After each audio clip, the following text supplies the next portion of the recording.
Giving the subject of our discussion this evening, I'd like to pick up a couple of quotes from some articles written about Alexandria Ocasio-Cortez. You may have heard of her. She is a young Democrat congresswoman from New York, and she calls herself a Democratic socialist.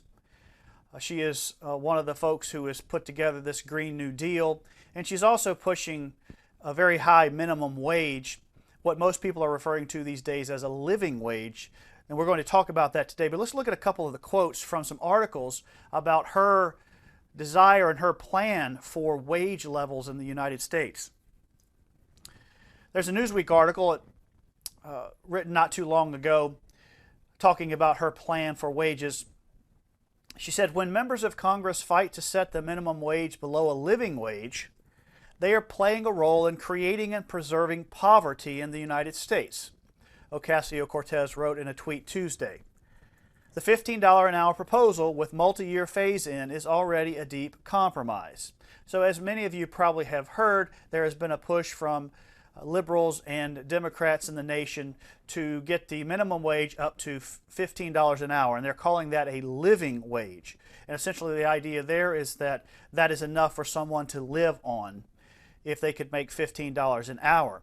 And so that's getting a lot of coverage, and they've been talking about and debating that even with this next COVID stimulus that Biden is trying to get pushed through Congress. So she's saying that if a senator, if a congressman, does not want to do that, that they are creating and preserving poverty. What we want to consider tonight, is that actually true? But let's go on. Let's look at another article on money.com about what she is doing in terms of paying her own staff. The outspoken congresswoman from New York, who supports a 70% marginal tax rate on the richest Americans, recently confirmed that she will pay all of her staffers what she considers to be a living wage in pricey Washington, D.C., $52,000 a year or more. So Ocasio-Cortez has taken this living wage thing so far that she is going to pay her staff, at least this, according to this report, $52,000 a year, which is roughly $26 an hour at a minimum. And you also notice here that she supports a 70% marginal tax rate on the richest Americans. That means that at the highest levels of income, the government would take 70% of that tax money. So we want tonight to consider this kind of what I would call Robin Hoodism in the society. At first glance, all of this sounds great. Giving people more money, guaranteeing them a higher wage, paying folks $52,000 a year. It sounds great, but is it all that it's really cracked up to be? Is there more to this than we're seeing? And are there negative consequences of this kind of plan, these kinds of ideas, that we won't realize until it's too late? Let me connect this now. We've already talked a little bit, led into this with the comments from Ocasio-Cortez. Let's connect this idea of controlling the prices of things and giving living wages to people. First of all, socialist goal is that everyone needs or should receive the resources of the society equally. You remember that. We've talked about that a number of times already. We want everybody to get the same thing. So what we have to do is the poor and oppressed workers must be paid more whether they earn it or not. And prices must be kept down so that the poor can afford things. And what this is we'll see in a moment, is a way to take wealth from one group and move it over to another. And what is that? That is trying to equal out the resources of society. Take the profit from the businesses through the price control, give more money to lower income workers through minimum wage laws, which balances out the resources given to all of society. That is how this is completely and totally socialist. But it is not as benevolent as it might sound. Let's go and let's look at this a little bit more closely. Both of these, whether it's the living wage or price controls on products, are a form of price control. They're a way for the government to control the prices of things in the market. So what is a price control? A price control is when the government dictates the price of something instead of the free choices of buyers and sellers. Remember, we talked about in free markets, in capitalistic economies, buyers and sellers communicate with one another, negotiate with one another, and determine what prices they're going to sell and buy things at, how much they're going to make, how much they're going to buy. Well, the price control is anytime the government comes in and says, oh, time out. Buyers and sellers, you're not going to get to talk about this. You're not going to negotiate this. We're going to set this price. That is a price control. And there are two types. There's a price ceiling and there's a price floor. Price ceiling is the type of price control where we said that a price of something can't go above a certain price. And that is the common thing that we hear about today would be prescription drug prices. There's talk even during the Trump administration about controlling drug prices. Well, all that is a price control. The government comes in and says you can't charge any more than this for this product. There's also what we call a price floor. And a price floor is when you say the price of something can't go below a certain level. And the typical example of this is the minimum wage.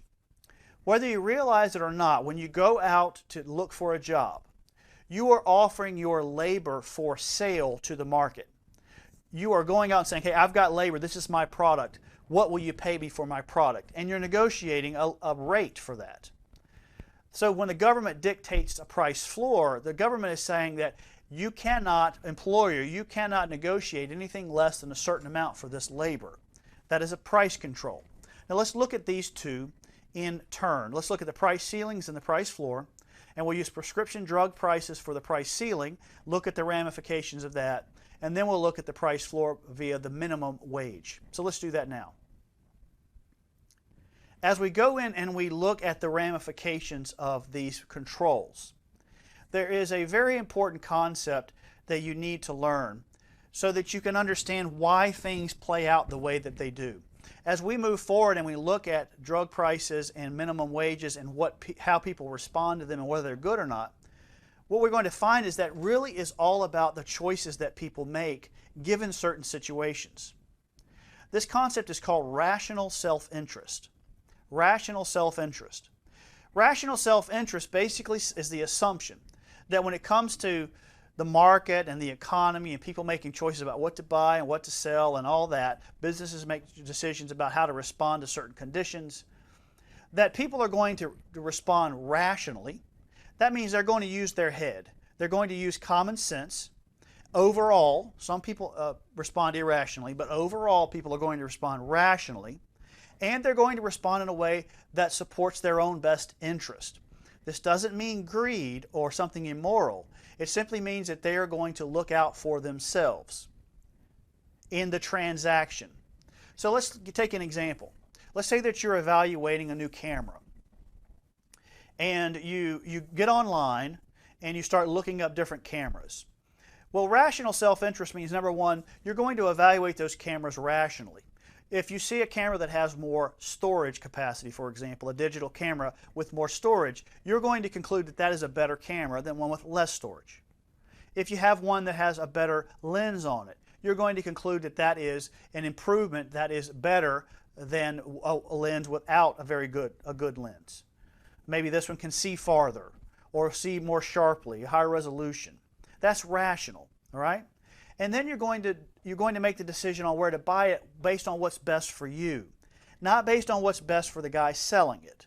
So once you get the camera picked out in this illustration, you're going to go and you're going to look for the best price, and you're going to look for the best delivery, and you're going to look for what's best for you. You're not going to look for what's best for that vendor. You're going to look at what's best for you. And the response is the vendor's going to look to set the price and the delivery what's best for him. Everybody's going to be doing this, looking out for their own best interest. But again, we're not expressing this in a way that is sinful, but just that people are going to make these kind of rational decisions based on their own best interest. And there's a verse in Ephesians 5:25 that sort of lays out the foundational truth that rational self-interest is built upon. Paul was talking about husbands loving wives and so on. He was encouraging husbands to love their wives as they love themselves. And he says this, he says, "For no one ever hated his own flesh, but nourishes and cherishes it." So what he's saying is that when it comes to making decisions about ourselves, we look out after ourselves. We try and take care of ourselves. That doesn't mean we're evil, but we're looking out for our interests. We don't have to be told to do that. We already do it. And so the Bible has to encourage us to look out for the interest of others. But we see that it's assumed that you're going to look out for your best interest. When you go to the grocery store, you're going to buy the products and to pay the prices that are the best for you and your family, not necessarily the best for Walmart. So everything that we talk about from here on out is going to sort of play on this whole idea of rational self-interest. Well, let's say that we have a drug price control. Let's say that the federal government comes out, and let's say that there is a pill on the market for diabetes that my company makes. And the government, I'm charging $5 a pill for it now, and the government comes out and says you can only charge $1 for that pill. Well, what is the ramification of that, Wes? What's the outcome? You say, well, the outcome is everybody gets cheap drugs. I was paying $5 a pill, now I'm only paying $1. But let's look at this from the perspective of rational self-interest, of the company making that drug. What are the ramifications for that company? What decisions does that company make? Let's say that that pill goes from $5 down to $1. What am I going to do as a business then? That's an 80% reduction in my revenue, my sales. All right, what am I going to do? Well, I'm going to cut costs, right? That's the first thing I'll do, is look to cut costs, because I've got revenue that's shrunk down to 20% of what it was before, but I still have all these costs that I had before the price control was enacted. So the first thing I have to do is I have to cut costs. I have to stop plan expansions, which means I'm not paying for construction. I have to cut back on services that I receive, maybe lawn and garden or somebody cleaning, the janitorial services. I have to cut back that. That cuts back on the revenue of other companies. And eventually I have to cut jobs. Most of the cost in a business, of most businesses, is labor. So if the government comes in and changes my price and cuts my revenue down, then I have to cut people's jobs. You don't hear that talked about very often, do you? But what else? I'm also going to try and I'm going to look at my factories and all my equipment and all my workers and say, well, gosh, there's no reason, rational self-interest, there's no reason for me to keep making this product that has the price control. What can we make that doesn't have a price control that we can make a better profit at? So then I pull out of this market. I move my production. See, rational self-interest. I move my production to something else, and I stop making those pills. And then what happens? Over the long term, other companies don't get into the prescription drug market. They see the government's price control in one area, and they have to plan to avoid that kind of thing. So nobody else jumps in to making drugs because the government has taken the incentive out of it. And then what happens then? We have lost supply. Remember, because you drop the price, rational self-interest says, I'm going to move and start making something else. Now those pills aren't being made. Other manufacturers are going to look and say, well, why should we go into that? We're only going to lose money there, so they don't make that pill. And then long-term people stop doing it. So what happens is you end up with shortages. Price controls create shortages because rational self-interest, people who make those things begin to move out of them because they cut down on that profit. So there are a lot of unintended consequences when you cut a drug price, any kind of price that you set in the market, you have those kinds of consequences. Let's take minimum wage laws as a price floor example. Let's say that I own a restaurant, and most of the cost in a restaurant is labor, as you can probably imagine. And most of that cost is lower end labor. In other words, it's closer to the minimum wage. What happens when the government, let's say the government came in and I was paying most of my employees $8 an hour. And let's say the government came in and changed that price to $12 an hour. That's a 50% increase in my labor costs. This ought to start sounding familiar. What am I going to have to do when I have a 50% increase in my labor costs as a restaurant? I'm going to have to find ways to cut my costs, right? That's going to increase my cost overall.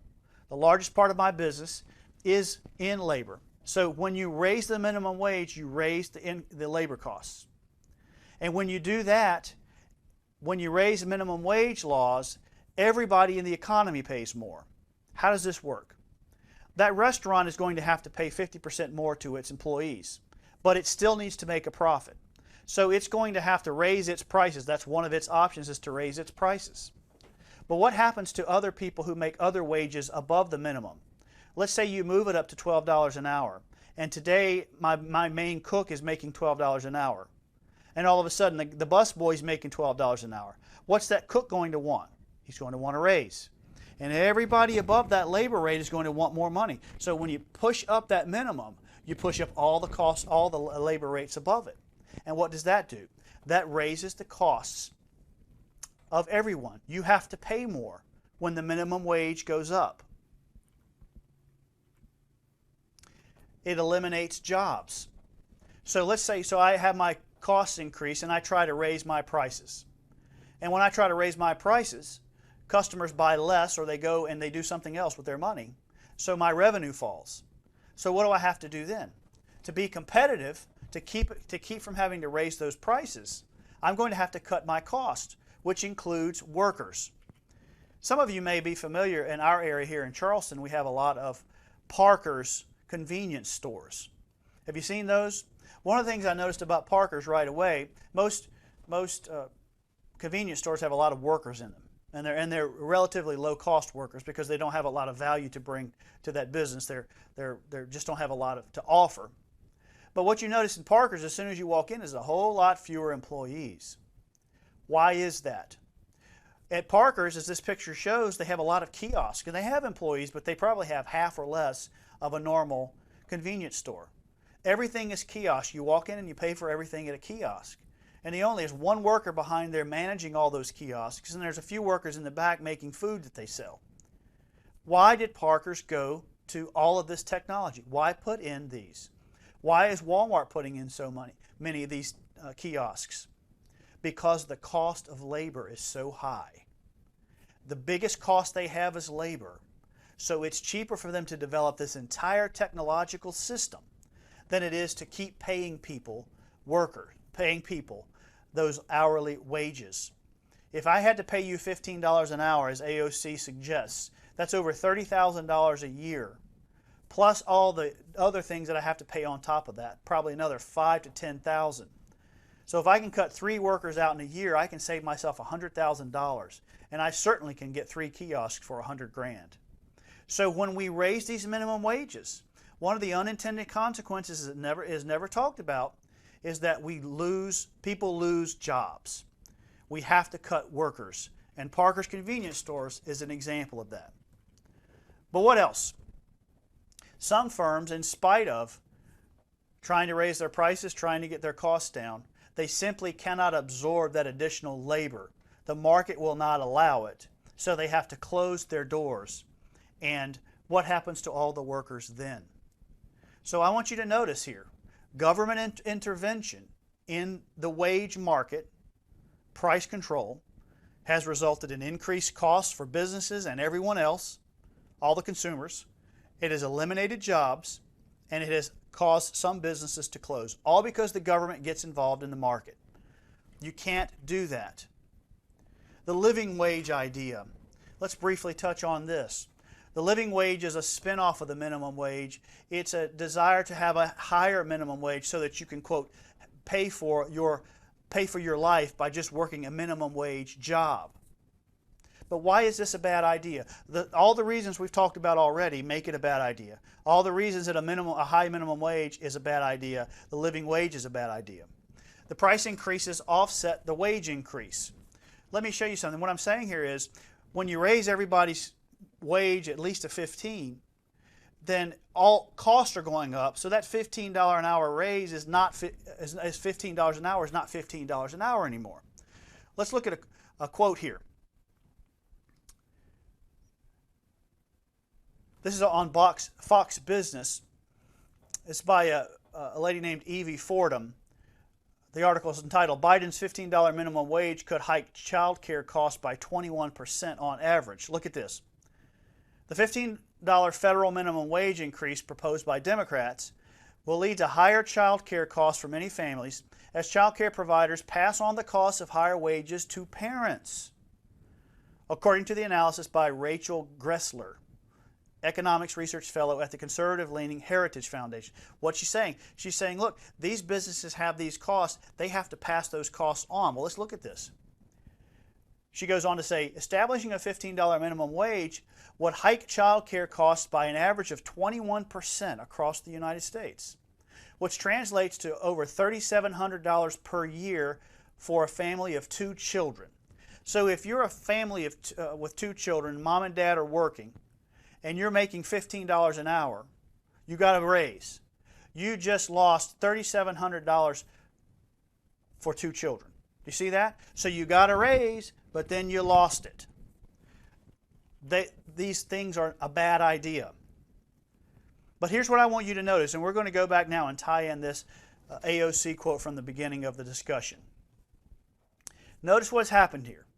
To give others what they have not earned, to artificially give someone a wage level this high, everybody's costs are increased. The business's costs are increased, consumers' costs are increased. Everybody has to pay more. So we're taking from one set of people who have earned the money, and we're moving it over to another set of people who have not earned the money because the market will not pay them that rate. But this is what happens, and this is why I said that this is not all that it appears to be. Everybody sacrifices in socialism, except the ones at the top. Let's look a little bit more closely at this quote as we wrap up this discussion of wage controls. This is the quote that we got earlier about Ocasio-Cortez, the one where she said she was going to pay all of her staffers what she considers to be a living wage, which is $52,000 a year. Okay? You go, well, how that's great. That's so great of her to give them more money. Did you know that each congressional representative gets $1 million a year for staff? Can you believe that? How much tax we have to pay for one congressman or woman to have a staff? $1 million? Well, let's go on. Let's look at what happens here. Because she wants to pay the people at the bottom $52,000 a year. People who aren't worth that on the market. Look what happens here. Everybody sacrifices, but she doesn't sacrifice. Look at this. Brad Tuttle wrote an article about this. And it's in this money article that we already talked about.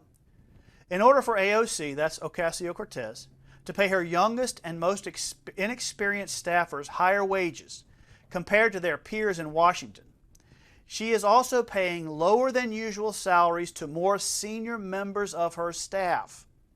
In other words, so this is a guy who comes in, he's worth more in the market. He's worth the X.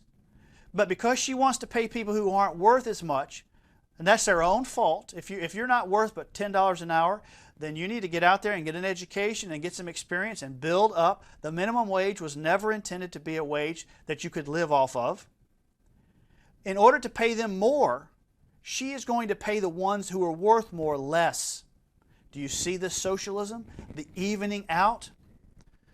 Roll Call reported that AOC staff salaries would be capped at $80,000, which is about half of what an experienced chief of staff in Congress can expect to make. So yes, she's going to give the low-end workers more money. But the people who are really worth it, who put in all that time, got all that education, have all that experience, they're not going to get but half. Look at this. One of her staffers here, Corbin Trent, Ocasio-Cortez's communications director, told Roll Call, this is the Money Magazine group here, that he is willing to take a pay cut. The father of 2 children earns $67,000 per year to help pursue his boss's progressive agenda. Part of walking the walk is understanding that everyone is going to have a little bit of struggle, said Trent. You divide it up, you work together. Listen to how this guy has been indoctrinated. He has this experience. He has all this work experience. He's probably very educated. He's very good at what he does. And in order for somebody to make more money who hasn't earned it, he is going to give up money for his family so that somebody else, and what does he say? Listen to this, folks. This is socialism in writing. Everyone is going to have a little bit of struggle. That is what socialism is. Everyone has got to struggle. You've done all that work. You've got all that education. You've given all that risk. Sorry, you've got to sacrifice a little so that this guy over here who doesn't do anything can make more. But look at this. Same article. Look at this. Look at the hypocrisy. Ocasio-Cortez herself will earn $174,000 a year, which is standard for members of Congress. Look at this, folks. She's preaching all this socialism. She's preaching all of this sacrifice. Her people are believing in it, drinking the Kool-Aid. But who's not sacrificing? She's not. $174,000 a year, while this guy is making $67,000 and giving part of his salary to somebody who just walked in off the street. Did you also know that Ocasio-Cortez has a website where she sells products? This is an actual shop.ocasio-cortez.com. This is a product that she wears these shirts when she does some of her Zoom calls. And this is a Tax the Rich t-shirt. Tax the Rich t-shirt. I thought we weren't into profit. I thought we weren't into capitalism and free markets. And what is she selling that t-shirt for? That sweatshirt? $58. $58. The hypocrisy is infuriating. Now, I'm not against her selling her t-shirts. All right? But look at the irony here and look at the hypocrisy. Hey, look, if you can sell something for if you can sell a sweatshirt for $58 and people are willing to pay it, go for it. That's the free market. That's capitalism. But don't preach to us the evil of profit when you yourself are making profit. Don't preach to us the need to sacrifice when you yourself are not sacrificing. And that is the way this works. And then how much does it take to live, folks? Don't set your goals at $15 an hour. Invest in yourself and be worth more. Do not depend on a law from Ocasio-Cortez to guarantee your success. The answer to both of these is to let the market decide the prices of things. Then we'll have the sellers we need to produce, we'll have the quantities that we need, and we'll have the prices that allow those producers to stay in business. And take responsibility for your own life. Don't wait for the government to give you what you need. Go out there, invest in yourself, and earn it.